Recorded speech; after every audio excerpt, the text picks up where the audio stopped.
5-нче фестиваль бүген булачак. Мин икесендә элек булган фестивальләрне карадым. Алар миңа икесе дә уңай тәэсир калдырдылар. Хәерле кич, хөрмәтле тамашачылар. Хәерле кич, хөрмәтле ханымлар һәм әфәнделәр, исәнмесез, кадерле дуслар. Добрый вечер, уважаемые дамы. Юк, Айваз, син урак урган хатынны аңламассыңдыр. Җырлый торган хатынны.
Киләчәк фестивальләрдә тагы да менә безнең классик композиторларның җырларын күбрәк тыңлатыр идем яңа аранжировкалар белән.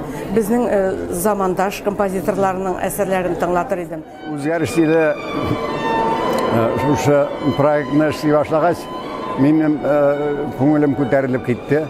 Чөнки еш кына барадыр идем безнең эстрада концертларына. Һәм бик күңелем төшеп кайтадыр. Теге мискин хәлдә дә юк инде, анда оркестрда юк бит безнең. Дә артта теге берничә кеше сикергәләп йөргән була. Җырчының җыры юк.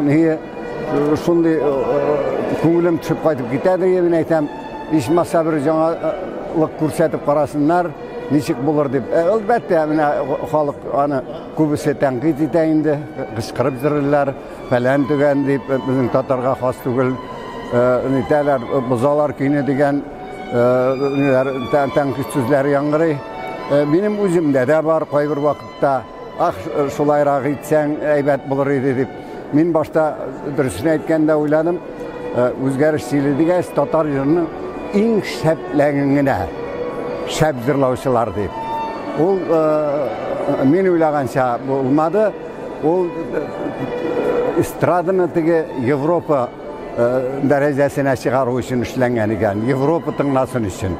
Инде без әгәр дә аны традицион җырласак, гармон белән генә дә чыга алмас дип уйлаганнардыр.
Минемчә, Венера хатыныга күптәннән чыгарга иде сәхнәгә, һәм ул менә бик гади киемдә чыкты. Минемчә, ул бик әйбәт, менә пафоссыз, теге ялтыравыклы әйберсез, менә бик матур чыкты. Минемчә, искиткеч булды бу номер.